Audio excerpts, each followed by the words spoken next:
ആകാശവാണി കോഴിക്കോട്. വനിതാവേദി.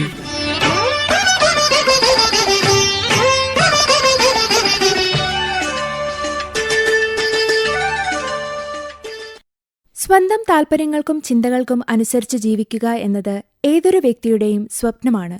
അത്തരം സ്വപ്നങ്ങൾ പ്രാവർത്തികമാക്കാൻ വളരെ ചുരുക്കം ആളുകൾക്ക് മാത്രമേ സാധിക്കാറുള്ളൂ. ആ അപൂർവമായ ഭാഗ്യശാലികളിൽ ഒരാളാണ് വനിതാവേദിയിൽ നമ്മുടെ ഇന്നത്തെ അതിഥി. ഖത്തർ രാജാവിന്റെ പ്രൈവറ്റ് ഫ്ലൈറ്റ് ക്യാബിൻ ക്രൂവായി ജോലി ചെയ്ത് 150ഓളം രാജ്യങ്ങൾ സന്ദർശിച്ച മലയാളി വനിത, holistic and wellness coach, fashion stylist, ഇതിലെല്ലാമുപരി നമ്മുടെ പ്രിയപ്പെട്ട ചലച്ചിത്ര സംവിധായകൻ KG ജോർജിന്റെ മകൾ താര K ജോർജാണ് നമ്മളോട് വിശേഷങ്ങൾ പങ്കുവയ്ക്കുന്നത്. താര K ജോർജുമായി അഞ്ജലി AR നടത്തുന്ന അഭിമുഖം കേൾക്കാം. മലയാളികൾക്ക് ഏറെ പ്രിയപ്പെട്ട സംവിധായകൻ KG ജോർജിന്റെയും പ്രശസ്തയായ പിന്നണി ഗായിക സെൽമ ജോർജിന്റെയും മകളാണ് താര. എങ്ങനെയായിരുന്നു താരയുടെ കുട്ടിക്കാലം? എൻ്റെ കുട്ടിക്കാലം വളരെ ഡിഫറെൻ്റ് ആയിരുന്നു. Obvious reasons. Because movie background എന്ന് പറയുന്നത് സാധാരണ ഒരു ബാക്ക്ഗ്രൗണ്ട് അല്ല. നമ്മൾ എന്താ പറയുന്ന ഒരു എപ്പോഴും ലൈം ലൈറ്റിൽ നിൽക്കുന്ന ഒരു പേഴ്സണാലിറ്റീസ് ആണ്.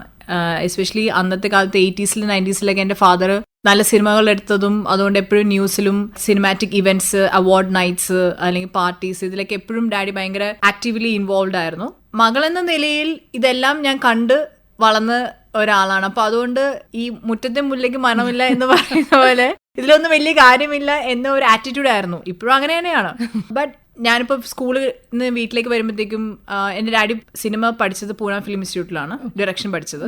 അന്നേ ഡാഡിയുടെ പൂന ഫിലിം ഇൻസ്റ്റിറ്റ്യൂട്ട് ഫ്രണ്ട്സും കോളീഗ്സും പിന്നെ അതുപോലെ തന്നെ അങ്ങനെ കുറേ ആൾക്കാരെ ഫിലിം ഫെസ്റ്റിവലൊക്കെ നടക്കുമ്പോഴത്തേക്കുള്ള ഇന്റർനാഷണൽ ഡയറക്ടേഴ്സ്, അങ്ങനെ കുറേ എന്താ ഫ്രണ്ട്സ് ഉണ്ട് ഡാഡിക്ക്. അപ്പം ഞാൻ സ്കൂൾ കഴിഞ്ഞ് വരുമ്പോഴത്തേക്കും ഒരു ദിവസം ഞാൻ വരുമ്പോഴത്തേക്കും ജയ ബച്ചൻ വീട്ടിലുണ്ടാവും, നീന ഗുപ്ത, അതുപോലെ like foreign directors, famous personalities, പിന്നെ നമ്മുടെ മലയാളി ആക്ടേഴ്സ്.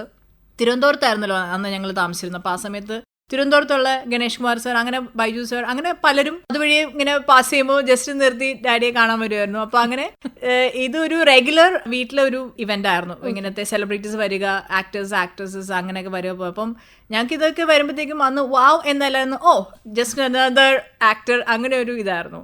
ബട്ട് ജനറലി എനിക്ക് എന്താ പറയുന്നത് ഒരു ഭയങ്കര പീസ്ഫുൾ ആയിട്ടും ലൈക്ക് എൻ്റെ ഒരു കാഴ്ചപ്പാടിൽ വളരെ മോഡേൺ ആയിട്ടുള്ള ഒരു കുട്ടിക്കാലമായിരുന്നു എൻ്റെ. ഞാൻ കേട്ടിട്ടുണ്ട് ജനിച്ചത് ചെന്നൈയിലാണ്, പക്ഷെ പഠിച്ചതൊക്കെ കേരളത്തിൽ തന്നെയായിരുന്നു എന്നുള്ളത്. അതെ. സോ എൻ്റെ ഡാഡിക്ക് വളരെ നിർബന്ധമായിരുന്നു ഞാനും എൻ്റെ ബ്രദറും മലയാളം എഴുതാനും വായിക്കാനും സംസാരിക്കാനും ഫ്ലുവൻ്റ് ആയിരിക്കണം. അപ്പോൾ ചെന്നൈയിലായിരുന്ന സമയത്ത് അത് ബുദ്ധിമുട്ടായിരുന്നു. ബിക്കോസ് അവിടെ സ്കൂൾസിലെല്ലാം തമിഴും ഹിന്ദിയും അങ്ങനത്തെ ഓപ്ഷൻസ് ആയിരുന്നു. അപ്പോൾ അതിന് ഒറ്റ കാരണം കൊണ്ടാണ് ഞങ്ങൾ കേരളത്തിലേക്ക് റീലൊക്കേറ്റ് ചെയ്തത്. ഈവൻ ദോ മൂവിയുടെ പോസ്റ്റ് പ്രൊഡക്ഷൻ ഒക്കെ ചെന്നൈയിലാണെങ്കിലും ഡാഡിയുടെ മൂവി കഴിഞ്ഞ് ഡാഡിയെ പോകുമായിരുന്നു. ബട്ട് ഞങ്ങൾ ഈ ഒരു ഒറ്റ റീസൺ കാരണം കേരളത്തിലാണ് പഠിച്ചത്. ഞാനിപ്പം 6 വയസ്സുണ്ടപ്പോഴാണ് ഞാൻ ട്രിവാൻഡ്രത്തേക്ക് ഷിഫ്റ്റ് ചെയ്യുന്നത്. ചിന്മയ വിദ്യാലയം ഞാൻ ജോയിൻ ചെയ്തു. ഫസ്റ്റ് സ്കൂൾ അതായിരുന്നു. പിന്നെ നിർമ്മല ഭവൻ, അത് കഴിഞ്ഞിട്ട് നിർമ്മല ഭവൻ കോൺവെന്റ് സ്കൂളാണ്. അപ്പം എന്താ പറയുന്ന ആ ഒരു സ്കൂൾ പിള്ളേരുടെ ഒരു കാറ്റഗറി ഡിഫറെന്റ് ആണ്. റിച്ച് അങ്ങനെയൊക്കെയുള്ള അല്ലെങ്കിൽ ഒരു എന്താ പറയുന്ന ഒരു അപ്പർ ക്ലാസ് ഉള്ള സ്റ്റുഡൻസ്. അപ്പം എന്നെ 5th സ്റ്റാൻഡേർഡ് അപ്പോൾ കോട്ടൺ ഹില്ലിലേക്ക് ഡാഡി ഷിഫ്റ്റ് ചെയ്തു. എൻ്റെ ബ്രദറിനെ 8th സ്റ്റാൻഡേർഡ് അപ്പോൾ മോഡൽ സ്കൂളിലേക്ക് ഷിഫ്റ്റ് ചെയ്തു. ബിക്കോസ് ഗവൺമെന്റ് സ്കൂൾ ആയതുകൊണ്ടല്ല. ഡാഡി പറഞ്ഞു നമ്മൾ ലൈഫിൽ ഈ സൊസൈറ്റിയിലെ എല്ലാ തരത്തിലുള്ള ആൾക്കാരുമായിട്ട് നമ്മൾ മിങ്കിൾ ചെയ്ത് നമ്മൾ പഠിക്കണം. എന്നാൽ മാത്രമേ നമ്മൾക്ക് ഈ ഒരു സൊസൈറ്റി എന്താണെന്നും അതാണ് റിയൽ ലൈഫ് എന്താണെന്നും നമുക്ക് അറിയാൻ പറ്റുള്ളൂ. അപ്പൊ ആ ഒരൊറ്റ കാരണം കൊണ്ടാണ് ഞങ്ങളെ ആ ഒരു സ്കൂളിലേക്ക് മാറ്റിയതും. പക്ഷെ അന്നും എനിക്ക് അഭിമാനമായിരുന്നു. ബിക്കോസ് മോഡൽ സ്കൂളും കോട്ടൺ ഹില്ലും ഏഷ്യയിലെ ബിഗസ്റ്റ് ഗേൾസ് സ്കൂളും ബോയ്സ് സ്കൂളും ആയിരുന്നു. അപ്പൊ അതുകൊണ്ട് പക്ഷെ ഞങ്ങൾ പഠിച്ചത് ഇംഗ്ലീഷ് മീഡിയത്തിലാണ്. ഒരു മലയാളി പെൺകുട്ടി ഖത്തർ രാജാവിന്റെ പ്രൈവറ്റ് ജെറ്റിലെ ക്രൂ മെമ്പർ ആവുന്നു. എങ്ങനെയായിരുന്നു ആ ഒരു ജേർണി? ചെറുപ്പം മുതലേ ഡാഡി എന്നോട് എപ്പോഴും പറയായിരുന്നു, ഡാഡിയുടെ ഏറ്റവും വലിയ ആഗ്രഹം ഞാനൊരു IFS ഇന്ത്യൻ ഫോറിൻ സർവീസ് എടുക്കണം എന്നായിരുന്നു. ബിക്കോസ് വേൾഡിൽ ഞാൻ യാത്ര ചെയ്യണം. എൻ്റെ ഡാഡിയുടെ ഏറ്റവും വലിയ, ഞാനും എൻ്റെ ബ്രദറും ട്രാവൽ ചെയ്യണം. ഡാഡി പറഞ്ഞു ട്രാവൽ ചെയ്താൽ മാത്രമേ നമ്മൾ പഠിക്കുള്ളൂ. നമ്മളെ ലൈഫ് എക്സ്പീരിയൻസ് എന്ന് പറയുന്നത് ബുക്സിലോ ടിവിയിലോ അല്ല, ലൈക്ക് ഇറ്റ്സ് റിയൽ, ഈ റിയാലിറ്റിയിൽ കൂടെ മാത്രമേ പഠിക്കാൻ പറ്റുള്ളൂ. അപ്പൊ എൻ്റെ ഡാഡി എന്നും എന്നോട് പറയായിരുന്നു നീ IFS എടുക്കണം, പഠിക്കണം. അങ്ങനെ ഞാൻ എന്താ പറയുന്നത് എൻ്റെ മനസ്സിൽ എപ്പോഴും ഓൾറെഡി ഡാഡി ഇങ്ങനെ സീഡ് ഒരു പ്ലാൻ ചെയ്ത് വെച്ചിട്ടുണ്ടായിരുന്നു ട്രാവലിംഗ് എന്നുള്ളത്. അപ്പോൾ അങ്ങനെ എൻ്റെ ഏറ്റവും വലിയ ഡ്രീം എന്ന് പറഞ്ഞാൽ എയർഫോഴ്സ് പൈലറ്റ് ആവണം എന്നായിരുന്നു. അപ്പൊ അങ്ങനെ ഞാൻ എയർഫോഴ്സ് പൈലറ്റിന്റെ ഇന്റർവ്യൂവിന് പോയി. പക്ഷെ അതിനകത്തൊരു once in life time practical test ഉണ്ട്. അത് ഞാൻ ഫെയിൽ ആയി. അപ്പൊ അതിന് ഇനി എനിക്ക് ഇന്ത്യൻ എയർഫോഴ്സിൽ പൈലറ്റ് ആകാൻ പറ്റില്ല. അപ്പൊ അതൊരു once in life time test ആണ്. അപ്പൊ ഞാൻ ബാംഗ്ലൂരാണ് അതിന്റെ ഇന്റർവ്യൂ അറ്റൻഡ് ചെയ്യാൻ പോയത്. ആ ഡ്രീം ഓൾറെഡി തകർന്നു. പിന്നെ അത് കഴിഞ്ഞ് പിന്നെ ഞാൻ എയറോനോട്ടിക്കൽ കോളേജിൽ ഞാൻ ജോയിൻ, ബിക്കോസ് എനിക്ക് എയർക്രാഫ്റ്റ്സ് എന്ന് പറയുന്നത് എൻ്റെ ഒരു മെഷീൻ, വലിയ വലിയ മെഷീൻ, കാർസ്, എയർക്രാഫ്റ്റ് ഇതൊക്കെ ആയിരുന്നു. അല്ലാതെ സാധാരണ പെൺകുട്ടി ഡോൾസ്, ബാർബി അതിലേക്കൊന്നും എനിക്കൊരു ഇൻട്രസ്റ്റ് ഇല്ലായിരുന്നു. അപ്പൊ അങ്ങനെ ഞാൻ എയറോനോട്ടിക്കൽ എഞ്ചിനീയറിൽ ഞാൻ ഒരു എൻട്രൻസ് എക്സാം എഴുതി. ഞാൻ ബീഹാറിൽ എനിക്ക് കിട്ടി. പക്ഷെ ബീഹാർ ആയതുകൊണ്ട് ഡാഡി പറഞ്ഞു പോകണ്ടെന്ന് പറഞ്ഞു, because women's safety is very bad in Bihar. Daddy പറഞ്ഞു വേറെ എവിടെയെല്ലാം. അപ്പൊ അങ്ങനെ അതും തകർന്നു. അങ്ങനെ ഞാൻ ഡിപ്രസ്ഡ് ആയിരിക്കുന്ന സമയത്താണ് ഞാൻ ബാംഗ്ലൂരിൽ ഒരു കോൾ സെന്ററിൽ, ഇതുപോലെ അന്നത്തെ ടിപ്പിക്കൽ എസ്കേപ്പിസമാണ് ഈ കോൾ സെന്റേഴ്സ്. കോളേജ് കഴിഞ്ഞാൽ നേരെ കോൾ സെന്റർ. അപ്പൊ അങ്ങനെ ഞാൻ ബാംഗ്ലൂർ ജോയിൻ ചെയ്തു. 3 years അവിടെ വർക്ക് ചെയ്തു. അത് കഴിഞ്ഞാണ് ഞാൻ ദുബായിൽ ഷോപ്പിംഗ് ഫെസ്റ്റിവലിന് പോയി. ഷോപ്പിംഗ് ഫെസ്റ്റിവൽ പോയിട്ട് ഞാൻ അപ്പോൾ എന്റെ ഗാർഡിയനായിട്ട് എന്നെ ഏൽപ്പിച്ച ഡാഡിയുടെ അവിടുത്തെ ഒരു ഫ്രണ്ടാണ്. അപ്പം അദ്ദേഹം ദുബായ് എയർപോർട്ടിന്റെ വൺ ഓഫ് ദി എയർലൈൻസിന്റെ മാനേജറാണ്, എയർപോർട്ട് മാനേജർ. അങ്കിളാണ് എന്നോട് പറഞ്ഞത് താരയുടെ പേഴ്സണാലിറ്റി ക്യാബിൻ ക്രൂവിന് വളരെ നന്നായിരിക്കും, വൈ ഡോണ്ട് യു അപ്ലൈ. അപ്പൊ അന്ന് ക്യാബിൻ ക്രൂ ലൈക്ക് അത് എന്താന്ന് പോലും എനിക്ക് അറിയാത്ത ഒരു ഇതായിരുന്നു. ലൈക്ക് എന്റെ ഇത് പൈലറ്റ് എന്നാണ്, പക്ഷെ അതിന് പുറകിലുള്ള ക്യാബിൻ ക്രൂ ഒന്നും ഒരിക്കലും പ്രതീക്ഷിക്കാത്തൊരു സംഭവമായിരുന്നു. അങ്ങനെ അങ്കിളെ ഇങ്ങനെ ചോദിക്കാൻ തുടങ്ങി, അപ്ലൈ ചെയ്തു. അങ്ങനെ അങ്കിള് നിർബന്ധം വഴങ്ങി ഞാൻ അപ്ലൈ ചെയ്തു. ഞാൻ എമിറേറ്റ്സിൽ അപ്ലൈ ചെയ്തു, പിന്നെ എത്തിഹാഡിൽ അപ്ലൈ ചെയ്തു. രണ്ടിടത്തും ഞാൻ ഇന്റർവ്യൂ പോയി, രണ്ടിടത്തും എനിക്ക് കിട്ടി. പിന്നെ അതെനിക്കൊരു ചലഞ്ചായിരുന്നു ഏത് ചൂസ് ചെയ്യണം, ബിക്കോസ് എത്തിഹാഡ് അബുദാബിയും എമിറേറ്റ്സ് ദുബായ് ആയിരുന്നു. പക്ഷെ ദുബായ് അല്ലേ എന്ന് വെച്ചാൽ അങ്ങനെ ഞാൻ എമിറേറ്റ്സ് ഫൈനലൈസ് ചെയ്തു. അങ്ങനെ എമിറേറ്റ്സിൽ ഞാൻ ജോലി കിട്ടി. 7 years ഞാൻ അവിടെ വർക്ക് ചെയ്തപ്പോഴത്തേക്കും ലൈക്ക് ക്യാബിൻ ക്രൂ എന്റെ ഒരു കരിയറിൽ എങ്ങനെയാണെന്ന് വെച്ചാൽ നമ്മൾ കൊമേഴ്ഷ്യൽ കഴിഞ്ഞാൽ അടുത്തത് പ്രൈവറ്റ് ആണ്. അപ്പൊ പ്രൈവറ്റ് എയർലൈൻസിൽ അല്ലെങ്കിൽ പ്രൈവറ്റ് ജെറ്റ്സിൽ, അതേ റോയൽ ആണെങ്കിലും പേഴ്സണൽ ആണെങ്കിലും നമുക്ക് കൊമേഴ്ഷ്യൽ എയർലൈൻ എക്സ്പീരിയൻസ് ഉള്ളവർക്ക് മാത്രമേ അങ്ങോട്ട് അപ്ലൈ ചെയ്യാൻ പറ്റൂ. അപ്പൊ അങ്ങനെ ഞാൻ 7 years ആയപ്പോഴത്തേക്കും എമിറേറ്റ്സിൽ ഓൾറെഡി പേഴ്സറായി, complete in charge of the flight ആയി. അപ്പൊ അങ്ങനെ വർക്ക് ചെയ്യുന്ന സമയത്താണ് എനിക്ക് ഖത്തർ അമീരി ഫ്ലൈറ്റിൽ നിന്ന് എനിക്കൊരു ഇൻവിറ്റേഷൻ വരികയാണ്, ഇങ്ങനെ ഒരു ഇന്റർവ്യൂ ഉണ്ട്, അറ്റൻഡ് ചെയ്യാൻ താല്പര്യം ഉണ്ടെങ്കിൽ വരിക. അങ്ങനെ ഞാൻ okay why not we try എന്ന് പറഞ്ഞിട്ട്, ബിക്കോസ് ആസ് എ ക്രൂ അന്ന് എന്റെ കരിയറിൽ നെക്സ്റ്റ് സ്റ്റെപ്പ് അതാണല്ലോ എന്ന് പറഞ്ഞിട്ട് അങ്ങനെ പോയി അറ്റൻഡ് ചെയ്തു. ആ ഇന്റർവ്യൂ ഞാൻ പാസ്സായി, എനിക്ക് ആ ജോലി കിട്ടി. അപ്പൊ അങ്ങനെ വെച്ചാൽ okay why not I try this step. അങ്ങനെ ഞാൻ എമിറേറ്റ്സ് വിട്ട് ഖത്തറിലേക്ക് പോയി. ഖത്തർ അമീരി ഫ്ലൈറ്റ് എന്ന് പറയുന്നത് ഓഫ് കോഴ്സ് ലൈക്ക് ഖത്തർ കിങ്ങും അവരുടെ ഒഫീഷ്യൽസും ഫാമിലിയും അങ്ങനെ ഭയങ്കര ഒരു VVIP എന്നാ പറയും, VIP ഇല്ല VVIP ഫ്ലൈറ്റ് അറ്റൻഡൻസ് ആണ് അതിന്റെ പേര് തന്നെ. അങ്ങനെ ഒരു ലാർജർ ദാൻ ലൈഫ് എന്നൊക്കെ നമ്മൾ കേട്ടിട്ടേ ഉള്ളൂ. അത് ശരിക്കും എന്റെ കൺമുമ്പിൽ ഞാൻ കാണാൻ തുടങ്ങിയപ്പോഴത്തേക്കും ലൈക്ക് വാസ് റിയലി ഭയങ്കര ഇതൊക്കെയാണ്, പക്ഷെ എന്നാലും ചലഞ്ചിങ് ആണ്. ബിക്കോസ് ഒരു രാജാവിന്റെ ലൈഫ് ആണ് നമ്മുടെ കയ്യിലേക്ക് ഏൽപ്പിക്കുന്നത്. അപ്പോൾ അതൊരു നിസ്സാരമായ ഒരു കാര്യമല്ല. പക്ഷെ അവിടെയും ഞാൻ 3 years ആയപ്പോൾ തന്നെ ഞാൻ സീനിയറായി, ഞാൻ കംപ്ലീറ്റ് ഇൻചാർജ് ആയി. അപ്പൊ അങ്ങനെ എന്റെ കരിയറിൽ എനിക്ക് നല്ലൊരു പൊസിഷനിൽ എപ്പോഴും എത്താനുള്ള ഒരു എന്താ പറയുക ഒരു ഉണ്ടായിരുന്നു എനിക്ക്. അത് എല്ലാം I owe to my father. ഏതെങ്കിലും നിമിഷത്തിൽ സംശയിച്ചിട്ടുണ്ടോ ഞാൻ എടുക്കുന്ന തീരുമാനം അത് ശരിയാണോ തെറ്റാണോ എന്നുള്ള സംശയിച്ചു പോയിട്ടുണ്ടോ ഏതെങ്കിലും നിമിഷത്തിൽ? ഇല്ല, ആക്ച്വലി ഞാൻ ഇന്നും പറയും this was one of the best decisions of my life. Because എനിക്കൊരു പക്ഷെ ഒരു ഫൈറ്റർ പൈലറ്റ് ആവാൻ പറ്റില്ലായിരിക്കാം, പക്ഷെ എനിക്ക് എന്ന് വേണമെങ്കിലും ഒരു കൊമേഴ്ഷ്യൽ അല്ലെങ്കിൽ എനിക്ക് പേഴ്സണലി ഒരു ഫ്ലൈറ്റ് എനിക്ക് ഫ്ലൈ ചെയ്യാൻ പറ്റും. I can always being a pilot. That is always there, you know. Flying സ്കൂളിൽ പോയാൽ എനിക്കത് ചെയ്യാൻ പറ്റും. പക്ഷേ ക്യാബിൻ ക്രൂ എന്നൊരു ലൈഫ് അല്ലെങ്കിൽ ആ ഒരു career like is one of the best things that ever happen to me. അതെന്നും എൻ്റെ മനസ്സിനോട് ഞാൻ ലൈക്ക് എന്താ പറയുക, ലൈഫ് തന്നെ ഇറ്റ്സ് ഒരിക്കലും മറക്കത്തില്ല ആ ദിവസങ്ങളും. എവറിത്തിങ് കമ്പനി തൊട്ട് everything was the best of the best. ഇപ്പോ ഫാഷൻ സ്റ്റൈലിസ്റ്റ് ആണ് താര. ഈ ഒരു 150ഓളം രാജ്യങ്ങളിൽ സന്ദർശിച്ചത് ഏതെങ്കിലും തരത്തിൽ താരയെ ഇൻഫ്ലുവൻസ് ചെയ്തിട്ടുണ്ടോ? 100%. സോ എൻ്റെ മമ്മി ഭയങ്കര എന്താണ് ഫാഷൻ സ്റ്റൈലിലൊക്കെ ഭയങ്കര ഫോക്കസ് ചെയ്യുന്ന ആളാണ്. മമ്മി ഒരുങ്ങാനും എൻ്റെ ഓർമ്മയിലൊക്കെ ഉള്ളപ്പോൾ മമ്മി ഏറ്റവും നല്ല ചുരിദാറുകൾ അല്ലെങ്കിൽ ഓരോ ഫോട്ടോസ് കാണുമ്പോഴത്തേക്കും അതുപോലെ തന്നെ തയ്പ്പിക്കുക. പണ്ട് ഇതുപോലെ തന്നെ ട്രിവാൻഡ്രത്ത് ചുരിദാർ തയ്ക്കാൻ ആളില്ല, അതിന്റെ ബോംബെയിൽ വരെ സാധനം കൊടുത്തയച്ച് തയ്പ്പിച്ച്. അപ്പൊ അത്രയും ഒരു പേഴ്സണൽ സ്റ്റൈലിസ്റ്റ് എന്റെ മമ്മി അത്രയും ഫാഷനിലും സ്റ്റൈലും ഫോക്കസ് ചെയ്ത ഒരാളാണ്. പിന്നെ എന്റെ മമ്മിക്ക് ബ്യൂട്ടി പാർലർ ഉണ്ടായിരുന്നു കുറെ വർഷം. അപ്പൊ അങ്ങനെ ബ്യൂട്ടി ഫാഷൻ ഇതെല്ലാം was already part of my life. Like പിന്നെ മൂവിയിൽ അറിയാലോ കോസ്റ്റ്യൂം ഉണ്ട്, അതുണ്ട്. അപ്പം അങ്ങനെ ഗ്ലാമർ എല്ലാം ഒരു ഓൾറെഡി ഒരു ബാക്ക്ഗ്രൗണ്ട് എനിക്ക് ഉണ്ടായിരുന്നോണ്ട് പിന്നെ അന്നും ചെറുപ്പത്തിലെ ഞങ്ങൾ ഇതുപോലെ തന്നെ ഏതെങ്കിലും ട്രിവാൻഡ്രത്ത് അന്ന് ട്രെൻഡിങ് ആയിരുന്നോ ടോപ്പിലൊക്കെ ഇങ്ങനെ മാനിക്വീനിൽ ഡ്രസ്സ് ഇടുമ്പോൾ ഞാനിങ്ങനെ വണ്ടിയിൽ പാസ് ചെയ്യുമ്പോൾ എനിക്ക് ആ ഡ്രസ്സ് വേണം. അപ്പം തന്നെ മമ്മി വീട്ടിൽ പോകും, ഞാനും മമ്മി കൂടെ ഡ്രസ്സ് വാങ്ങും. അപ്പം അങ്ങനെ like fashion was always N integral part of my life.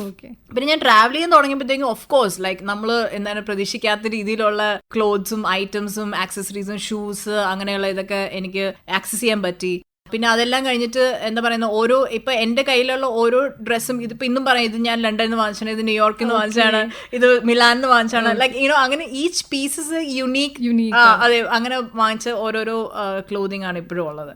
ഇതെല്ലാം വെച്ചിട്ട് ഇപ്പം ഈ സ്റ്റൈലിംഗ് എന്ന് പറയുന്നത് ഓൾറെഡി ഇപ്പം എൻ്റെ മമ്മിയുടെ അടുത്തുനിന്ന് ഞാൻ ചിലപ്പം കിട്ടിയതുകൊണ്ടായിരിക്കാം. ഓൾറെഡി ലൈക്ക് മൂവി അല്ലെങ്കിൽ മീഡിയ അല്ലെങ്കിൽ ഈ ലൈം ലൈറ്റ് ഒക്കെ എൻ്റെ ബാക്ക്ഗ്രൗണ്ട് ഉള്ളപ്പം so I happen to be friends with one of the best fashion photographers in south India like Reji Bhaskar. പിന്നെ എൻ്റെ ഫ്രണ്ട്സ് കുറെ മോഡൽസ് വളരെ ക്ലോസ് ഫ്രണ്ട്സ് ആണ്. We like family actually. അപ്പൊ ഇങ്ങനെ ഒരു ടീം ഒരു ഫ്രണ്ട്ഷിപ്പ് ഉള്ളപ്പം like why not we utilize that talent in something you know ഒരു പ്രൊഫഷനിലേക്ക് നമുക്കത് എന്തുകൊണ്ട് എക്സ്റ്റെൻഡ് ചെയ്തുകൂടാ എന്ന് പറഞ്ഞിട്ട് അങ്ങനെ ഞാൻ സ്റ്റൈലിംഗിലേക്ക് ഇറങ്ങിയത്. ബട്ട് ഞാൻ പ്രൊഫഷണൽ സ്റ്റൈലിംഗ് അല്ല, ബട്ട് ലൈക്ക് വാട്ട് എവർ എൻ്റെ കയ്യിൽ എന്തെങ്കിലും തന്നാൽ അത് വളരെ മനോഹരമായിട്ട് തിരിച്ചു കൊടുക്കാം എന്നുള്ള ഒരു ഇത് എൻ്റെ കയ്യിലുണ്ട്. But definitely it's A passion. അപ്പൊ നമ്മൾ പാഷനോട് ചെയ്യുമ്പോൾ അതൊരിക്കലും ഒരു വർക്കായിട്ട് കാണില്ല. It's comes naturally. അപ്പൊ അതുകൊണ്ട് എൻ്റെ ഫ്രണ്ട്സും പിന്നെ അതുപോലെ ഓഫ്കോഴ്സ് നമ്മൾ ഇൻട്രൊഡ്യൂസ് ചെയ്യുമ്പോൾ നമ്മുടെ വർക്ക് എല്ലാം കാണുമ്പോഴത്തേക്കും ഓരോ ബ്രാൻഡ്സും അപ്രോച്ച് ചെയ്ത് തുടങ്ങി. പിന്നെ ഇതിന്റെ ഇടയ്ക്ക് കോവിഡ് സമയത്ത് ഇതുപോലെ തന്നെ നമ്മൾ ഒന്നും ചെയ്യാതിരുന്ന സമയത്ത് ലൈക്ക് സോ ഞാൻ ഈ ട്രാവൽ ചെയ്തുകൊണ്ട് ഞാൻ ഷിപ്പ് ചെയ്ത് അവിടുന്ന് ഓൾമോസ്റ്റ് 10 ബോക്സ് ഓഫ് ക്ലോത്ത്സ് മാത്രം ഞാൻ ഷിപ്പ് ചെയ്തത്. അത്രയും ക്ലോത്ത്സ്. അപ്പൊ ഞാൻ ഈ ക്ലോത്ത്സ് ഒക്കെ പിന്നെ എന്ത് ചെയ്യണം എന്നറിയാതെ ലൈക്ക് ഓരോ ഡിഫറെന്റ് വൂൾ ഉണ്ട്, അങ്ങനെ പല പല ട്രാവൽ ചെയ്യുന്ന സമയത്ത് ഇരുന്ന് ക്ലോത്ത്സ് ആയതുകൊണ്ട് എന്ത് ചെയ്യണം അറിയില്ല. അപ്പൊ അങ്ങനെ ഞാനിവിടെ ഇപ്പം സസ്റ്റൈനബിലിറ്റി എന്നൊക്കെ പറയുന്ന ഒരു സംഭവം ഇന്നത്തെ കാലത്ത് വളരെ ഇമ്പോർട്ടന്റ് ആയിട്ടുള്ള ഒരു ഫാക്ടറാണ്. എന്റെ ഒരു ക്ലോത്ത്സ് ഒന്നും ഒരിക്കലും നമ്മളൊരു ചാരിറ്റിയിലൊന്നും കൊടുക്കാൻ പറ്റാത്ത ടൈപ്പുള്ള ഫാഷനും അങ്ങനത്തെ ഒരു സ്റ്റൈലൊക്കെ ആയതുകൊണ്ട് അവിടെ അക്സെപ്റ്റ് ചെയ്യില്ല. അപ്പൊ നമുക്ക് കളയാനും പറ്റില്ല. അപ്പൊ അങ്ങനെ ഞാൻ ഇരുന്ന് ആലോചിച്ചപ്പോഴാണ് ഞാൻ അത് റെന്റ് ചെയ്യാം എന്ന് കരുതി. അപ്പൊ അങ്ങനെ ഞാനൊരു ഫാഷൻ റെന്റൽ ഞാൻ സ്റ്റാർട്ട് ചെയ്തു, ഓൺലൈനും ഓഫ്ലൈനും, called chosen ones by TKG എന്ന് പറഞ്ഞിട്ട്. അപ്പൊ അങ്ങനെ എന്റെ ഇതുപോലെ വളരെ ക്യൂറേറ്റഡ് ആയിട്ട് വാങ്ങിച്ച് പല പല സ്ഥലത്ത് വാങ്ങിച്ച ക്ലോത്ത്സ് ഇപ്പൊ ഞാൻ റെന്റ് ചെയ്യാണ് പലർക്കും. അതിനൊരു ടോട്ടൽ റെസ്പോൺസ് എങ്ങനെയുണ്ട്? ആളുകൾക്ക് പൊതുവെ അത്ര പരിചയം അല്ലാണെന്ന് തോന്നുന്നു, പ്രത്യേകിച്ച് മലയാളികൾക്കൊക്കെ. അതെ, actually I was surprised because ഭയങ്കരമായിട്ട് ആൾക്കാർ അക്സെപ്റ്റ് ചെയ്തു. ഇപ്പൊ ആൾക്കാർക്ക് മനസ്സിലായി. ഇപ്പൊ നമ്മളൊരു സാധനം വാങ്ങിച്ചിട്ട് ഇത് ഒരു പ്രാവശ്യം ഇട്ടിട്ട് പിന്നെ ഇത് ഇടാതെ ഷെൽഫിൽ വെച്ചിട്ട് അതിങ്ങനെ കൂടിയിരിക്കുകയാണ്. അപ്പം കുറച്ചൊരു അവയർനെസ് വന്നു ഇപ്പൊ ആൾക്കാർക്ക്. ഇപ്പൊ സോഷ്യൽ മീഡിയയും അതുകൂടാതെ പല മാഗസീൻസ് ഒക്കെ വായിച്ച് മനസ്സിലായിട്ടുണ്ടാവും. ലൈക്ക് വൺ ടൈം ബൈനേക്കാളും നല്ലത് ലൈക്ക് 5,000 റുപ്പീസ് കൊടുത്ത് ഒരു ടോപ്പ് വാങ്ങുന്നതിന് നല്ലത് ഒരു 1,000 റുപ്പീസ് കൊടുത്ത് ഒരു ദിവസത്തേക്ക് ഇട്ടിട്ട് പിന്നെ തിരിച്ചു കൊടുക്കാം. അവിടെ കുറെ കാര്യങ്ങൾ നമ്മളവിടെ ചെയ്യുന്നുണ്ട്. അപ്പൊ അങ്ങനെ എന്റെ റെസ്പോൺസ് വാസ് ഹ്യൂജ്. കുറെ ഞാൻ ആ ഒരു കോവിഡ് സമയത്ത് കുറെ ബിസിനസ് ചെയ്തു, കുറെ ഫോട്ടോഷൂട്ട്സ് ചെയ്തു. അപ്പൊ അങ്ങനെ പിന്നെ ഇത് എവിടെയും കിട്ടാത്ത യൂണീക്ക് ഐറ്റംസ് ആയതുകൊണ്ട് ചൂടപ്പം പോലെ അങ്ങ് പോയെന്ന് വേണമെങ്കിൽ പറയാം. പിന്നെ ഓൾസോ ലൈക്ക് ഇഷ്ടമുള്ളവർക്ക് വാങ്ങാം, ലൈക്ക് അത് വെക്കണം എന്ന് ആഗ്രഹിക്കുന്നു വാങ്ങാം. അപ്പൊ അങ്ങനെ ഒരു സസ്റ്റൈനബിലിറ്റി ഒരു റീസൈക്ലിംഗ് മെത്തേഡ് ഞാനിവിടെ സ്റ്റാർട്ട് ചെയ്തു. ആ ഒരു സംഭവം ഹോളിസ്റ്റിക് ആൻഡ് വെൽനസ് കോച്ചാണ് താര. എങ്ങനെയായിരുന്നു ആ ഒരു പ്രൊഫഷനിലേക്കുള്ള വരവ്? സോ ഞാനിപ്പോൾ ട്രാവൽ ചെയ്യുന്ന സമയത്ത് തന്നെ നമ്മൾ പല പല ലൈക്ക് നാഷണാലിറ്റീസ് പല ആൾക്കാരായിട്ട് നമ്മൾ ഇന്ററാക്ട് ചെയ്യും. ജനറലി നമ്മളൊരു ലൈഫ് സ്റ്റൈൽ കാണും അല്ലെ, ഒരാളുടെ ഒരു ലൈഫ് സ്റ്റൈൽ. ഇപ്പോൾ ഓരോ രാജ്യത്ത് പോകുമ്പോഴും ഓരോ ആൾക്കാർക്കും ഒരു ലൈഫ് സ്റ്റൈൽ ഉണ്ട്. കൾച്ചർ ഡിഫറെന്റ് ആണ്, ഫുഡ് ഡിഫറെന്റ് ആണ്. അപ്പൊ അതുകൊണ്ട് അത് മാത്രമല്ല, ഈ ഖത്തർ അമീരി ഫ്ലൈറ്റിന്റെ ഏറ്റവും വലിയ പ്രത്യേകത എന്ന് വെച്ചാൽ നമ്മളാണ് ആ ഫ്ലൈറ്റിന്റെ മെനു നമ്മൾ ക്രിയേറ്റ് ചെയ്യണം. അപ്പോൾ ഓരോ രാജ്യത്ത് പോകുമ്പോൾ അവിടുത്തെ ലോക്കൽ ഡിഷ് ഒരെണ്ണം എന്തായാലും ഉണ്ടായിരിക്കണം അതിനകത്ത്. So I started learning more about ഫുഡിനെ പറ്റി പഠിക്കാനും അവിടുത്തെ ലോക്കൽ ഫുഡിനെ പറ്റി പഠിക്കാൻ. അങ്ങനെ ഞാൻ ആ ഒരു ടോപ്പിക്കിലേക്ക് ഇൻഡെപ്ത് ആയിട്ട് ഞാൻ പോയപ്പോഴത്തേക്കും അതായിരിക്കും ചിലപ്പോൾ നെക്സ്റ്റ് സ്റ്റെപ്പിലേക്ക് എന്നെ ലീഡ് ചെയ്തത്. അപ്പൊ നമ്മളെപ്പോഴും കാണുന്നത് എന്താണെന്ന് വെച്ചാൽ അൺഹെൽതി ഒരു സ്റ്റേജിലേക്ക് എത്തിയിട്ട് നമ്മൾ പിന്നെ തിരിച്ച് ഹെൽത്തി ആവാൻ ശ്രമിക്കും. അപ്പൊ ഞാൻ മനസ്സിലാക്കിയത് നമ്മൾ ആ സ്റ്റേജിൽ എത്താൻ പാടില്ല. Prevention is better than cure എന്ന് നമ്മുടെ ആൻസിസ്റ്റേഴ്സ് പറഞ്ഞു വെച്ചിട്ടുണ്ട്, ശരിയല്ലേ? അപ്പൊ അതൊക്കെ പുറകിലൊരു കാരണമുണ്ട്. അപ്പൊ ഞാൻ വിചാരിച്ചു, എന്തിനാണ് നമ്മൾ ഒരു എക്സ്ട്രീം സ്റ്റേജിലെത്തി നമ്മളൊരു ബ്രേക്ക് പോയിന്റിൽ എത്തിയിട്ട് പിന്നെ അവിടുന്ന് റിക്കവർ ചെയ്യുന്നതിന് പകരം നമ്മുടെ എയിം എന്ന് പറഞ്ഞാൽ അതിലേക്ക് എത്തിപ്പെടാതിരിക്കുക. അപ്പൊ ജിമ്മിൽ പോവുക അല്ലെങ്കിൽ യോഗ പഠിക്കുക. ഇന്നത്തെ കാലത്ത് എല്ലാവരും പറയും ജിമ്മിൽ കൊടുക്കാൻ എന്റെ പൈസ ഇല്ല. പക്ഷെ നമ്മൾ ജിമ്മിൽ കൊടുക്കുന്ന ഒരു മാസം കൊടുക്കുന്ന ഒരു 3,000 റുപ്പീസ് വർഷങ്ങൾക്ക് ശേഷം ഹോസ്പിറ്റലിൽ കൊടുക്കുന്ന 5-10 ലക്ഷത്തിനെ സേവ് ചെയ്ത്. അപ്പൊ I always say consider as an investment in your health. പിന്നെ നമ്മുടെ ശരീരം മാത്രം നോക്കിയപ്പോൾ നമ്മുടെ മനസ്സ്, because mind and body is connected. നമ്മുടെ മനസ്സും ശരീരവും കണക്റ്റഡ് ആണ്. അപ്പോൾ നമ്മുടെ മനസ്സ് ഫിക്സ് ചെയ്താൽ നമ്മുടെ ശരീരം ഫിക്സ് ചെയ്യും. ഇത് രണ്ടും ഫിക്സ് ചെയ്താൽ നമുക്ക് വേറൊരു നമ്മുടെ ആത്മാവ്, സ്പിരിറ്റ് എന്ന് വേണമെങ്കിൽ പറയാം, പല പല പേരുകളുണ്ട്. അപ്പൊ നമ്മൾ പറയുന്നത് ഇപ്പൊ നമ്മുടെ ചിന്തകൾ നമ്മൾ ശരിയാക്കി കഴിഞ്ഞാൽ ഹെൽത്തി തോട്ട്സ്, നമ്മുടെ ശരീരം healthy eating will lead to healthy karma. നല്ല കർമ്മകൾ ചെയ്യുക, നല്ല കാര്യങ്ങൾ ചെയ്യുക. അപ്പം നമ്മുടെ എല്ലാ കാര്യവും അവിടെ കംപ്ലീറ്റ് ആയി. ബാലൻസ് എന്ന് പറയുന്നത് അതാണ് അല്ലെ, മൈൻഡ് ബോഡി സോൾ ഒരു കണക്ഷനാണ് അതിന്റെ ബാലൻസ്. അതിൽ ഒരെണ്ണം ഇല്ലെങ്കിൽ അത് ഇംബാലൻസ്ഡ് ആയി. അപ്പം അതുകൊണ്ട് ഞാൻ ഇതിനെപ്പറ്റിയൊക്കെ എനിക്ക് മനസ്സിലാക്കാനും അതിനെപ്പറ്റി പഠിക്കാനൊക്കെ ഉള്ള ഒരു അവസരം കിട്ടിയോണ്ട് എന്തുകൊണ്ട് അത് മറ്റുള്ളവർക്ക് പറഞ്ഞു കൊടുത്തിട്ടാ ഒരു ലൈഫെങ്കിലും എന്നെ കൊണ്ട് ചേഞ്ച് ചെയ്യാൻ പറ്റുമെങ്കിൽ അത് എനിക്കൊരു വലിയൊരു something I can be proud of. അപ്പം അങ്ങനെയാണ് ഞാൻ ഹോളിസ്റ്റിക് വെൽനസ് ഹെൽത്ത് കോച്ചിലേക്ക് ഞാൻ സർട്ടിഫൈഡ് ആണ്. ഞാൻ സർട്ടിഫിക്കേഷൻ എടുത്തു. ഇപ്പം ന്യൂട്രീഷനെ പറ്റിയും ഡയറ്റിനെ പറ്റിയും വർക്കൗട്ട്സിനെ പറ്റിയും ആക്ടിവിറ്റിനെ പറ്റിയും ഞാൻ പഠിച്ചു. അപ്പം എന്ത് ചെയ്താൽ എങ്ങനെയാകും എന്നൊക്കെയുള്ള ഒരു ബെറ്റർ നോളജ് കിട്ടാനുള്ള ഒരു അവസരം വന്നു. അപ്പോൾ അത് എല്ലാം ഞാൻ കോവിഡ് സമയത്താണ് ചെയ്തത്. കാരണം 2 വർഷം വെറുതെ ഇരിക്കുകയായിരുന്നു. അപ്പോൾ അങ്ങനെ why not do something better. പിന്നെ സർവീസ് എന്ന് പറയുന്നത് എൻ്റെ ഒരു പാർട്ടാണ്. അതിപ്പം സർവീസ് എന്ന് പറയുന്നത് ഇപ്പം ക്യാബിൻ ക്രൂ എന്ന് പറയുന്നത് സർവീസ് ബേസ്ഡ് ഇൻഡസ്ട്രിയാണ് അല്ലേ. പിന്നെ അത് കഴിഞ്ഞിട്ട് ഇനിയിപ്പോൾ സൊസൈറ്റിക്ക് ഒരു സർവീസ് ചെയ്യണം. അതാണ് ഇനി എൻ്റെ എയിം. അപ്പോൾ സൊസൈറ്റിക്ക് ഇനി എന്ത് തിരിച്ചു കൊടുക്കാൻ പറ്റും. അപ്പോൾ health is A best thing. Like mental health, emotional health, physical health. അപ്പം അങ്ങനെ ഇനി അടുത്ത എൻ്റെ ഒരു എയിം സൊസൈറ്റിക്ക് ഒരു സർവീസ് ചെയ്യുക എന്നതാണ്. ഓക്കെ, ഒരുപാട് പ്രൊഫഷൻ താര വർക്ക് ചെയ്തിട്ടുണ്ട്. ഏറ്റവും കൂടുതൽ താര ബിലോങ് ചെയ്യുന്നത് എന്ന് തോന്നിയിട്ടുള്ള ഒരു മേഖല ഏതായിരിക്കും? ഇതിൽ ഏറ്റവും കൂടുതൽ എന്നെ ഇമ്പാക്ട് ചെയ്ത ഒരു മേഖല എന്ന് പറഞ്ഞാൽ ഡെഫിനറ്റ്ലി ഹോളിസ്റ്റിക് ആണ്. ബിക്കോസ് നമ്മുടെ മനസ്സും ശരീരവും ആത്മാവും ശരിയാണെങ്കിൽ നമുക്ക് ജീവിതത്തിൽ എന്തും നേടാം, എല്ലാം നമുക്ക് എളുപ്പമാകും. പണ്ട് ഞാൻ ഇതുപോലെ തന്നെ പല ആശ്രമങ്ങളും ഞാൻ ട്രാവൽ ചെയ്യായിരുന്നു. എസ്പെഷ്യലി തമിഴ്നാട്ടിലെ രമണ മഹർഷിയുടെ ആശ്രമം തിരുവണ്ണാമലൈ, അവിടെ എല്ലാ വർഷവും ഞാൻ പോകും. അപ്പം അവിടെ പോയപ്പോൾ ഞാൻ ഇതുപോലെ തന്നെ ഒരു ഗുരുജിയെ പരിചയപ്പെട്ടു. ആ പുള്ളി എന്നോട് പറഞ്ഞു എന്താണ് താര ഇവിടെ എത്താനുള്ള കാരണം എന്ന് ചോദിച്ചു. അപ്പം ഞാൻ പറഞ്ഞു I'm searching for something, maybe അതായിരിക്കും. അപ്പോൾ ആ പുള്ളി പറഞ്ഞു ഇനി തൊട്ട് താര search within, that is where you need to go, don't travel outside, travel inside.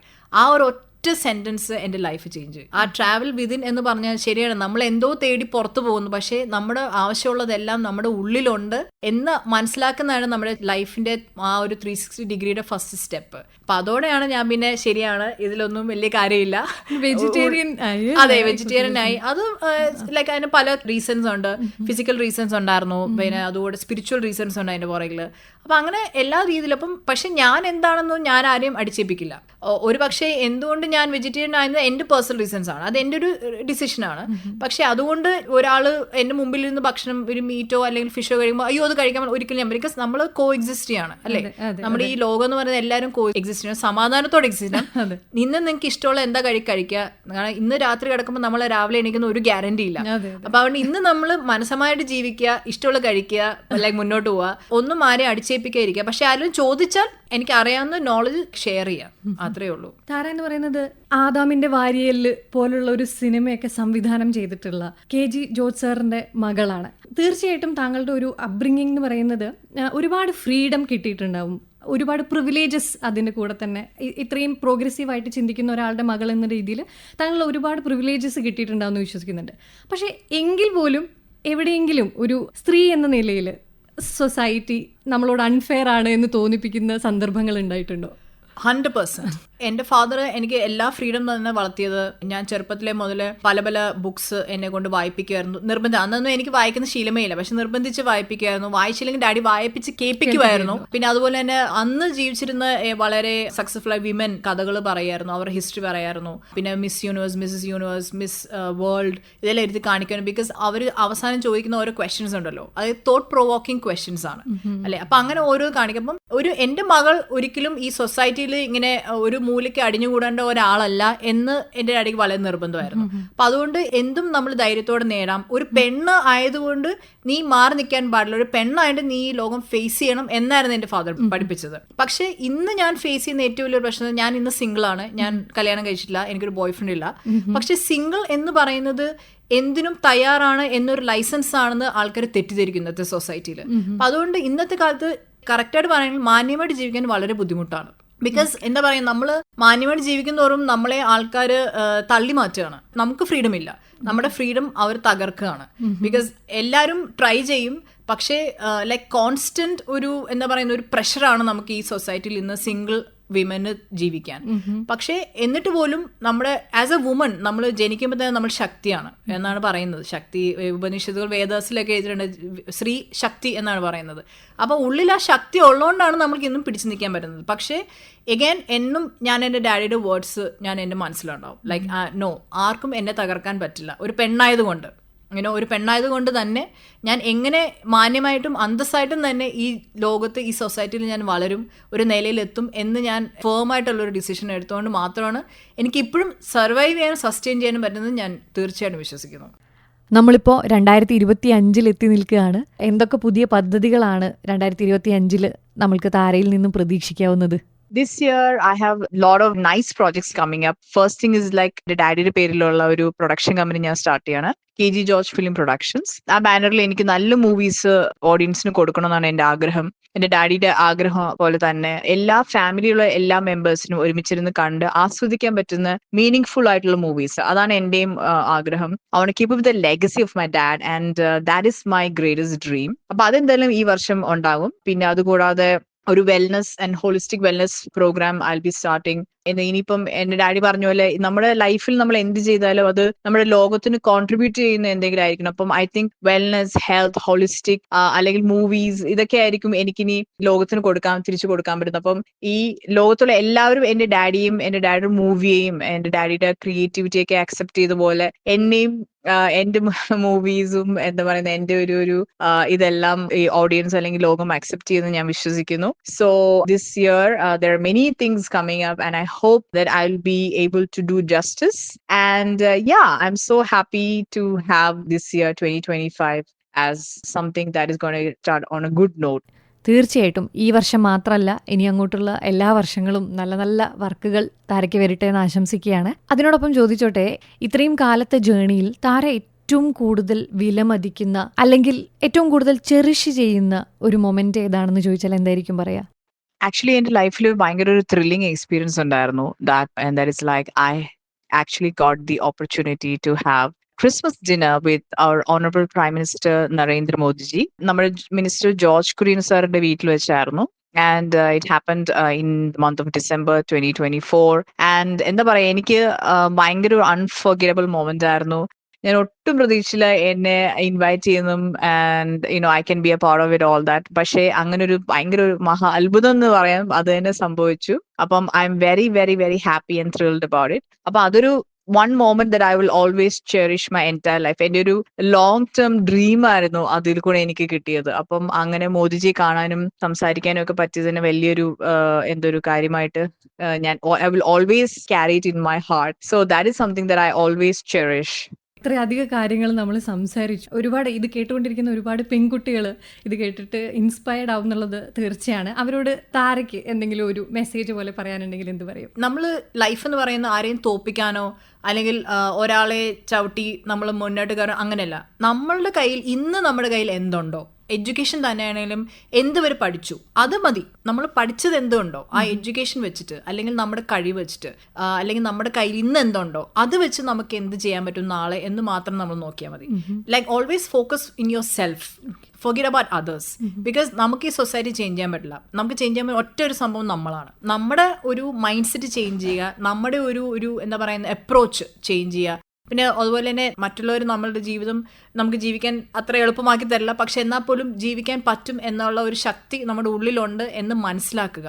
നമ്മുടെ ജീവിതത്തിൽ എന്ത് വേണമെങ്കിലും നമ്മൾ അതിനു വേണ്ടി തീർച്ചയായിട്ടും പ്രയത്നിക്കണം. പ്രയത്നിച്ചാൽ 100% കിട്ടും. പിന്നെ എന്താണ്, ഒരു പെണ്ണ് എന്നത് ഒരിക്കലും ഒരു വീക്ക്നെസ് അല്ല. പെണ്ണ് എന്നത് ഒരു സ്ട്രെങ്ത് ആണ്. ആ സ്ട്രെങ്ത് ആയിരിക്കണം നമ്മുടെ ഓരോ സ്റ്റെപ്പ് വെക്കുന്നതിൻ്റെയും ആ മൈൽ സ്റ്റോൺ അല്ലെങ്കിൽ ആ സ്റ്റെപ്പിംഗ് സ്റ്റോൺ എന്ന് മാത്രമേ ഞാൻ പറയത്തുള്ളൂ. താരയ്ക്ക് എല്ലാവിധ ആശംസകളും നേരാണ്. ഇനിയും വലിയ ഉയരങ്ങളിലെത്തട്ടെ എന്ന് ആശംസിക്കുന്നു. നമ്മളോട് ഇത്രയും നേരം സംസാരിച്ചതിൽ ഒരുപാട് നന്ദി. Thank you so much. Thank you so much four having me. എന്നെ ഈ ഒരു പ്രോഗ്രാമിൽ ഇൻവൈറ്റ് ചെയ്തതിനും ഇങ്ങനെ കുറച്ച് കാര്യങ്ങളൊക്കെ ഷെയർ ചെയ്യാൻ എനിക്ക് പറ്റിയതിനും thank you so much for give me the opportunity, Anjali. നമ്മുടെ പ്രിയപ്പെട്ട ചലച്ചിത്ര സംവിധായകൻ KG ജോർജിന്റെ മകളും holistic and wellness, fashion styling എന്നീ മേഖലകളിൽ വ്യക്തിമുദ്ര പതിപ്പിക്കുകയും ചെയ്ത താര K ജോർജുമായി അഞ്ജലി AR നടത്തിയ അഭിമുഖമാണ് ശ്രോതാക്കൾ ഇതുവരെ കേട്ടത്.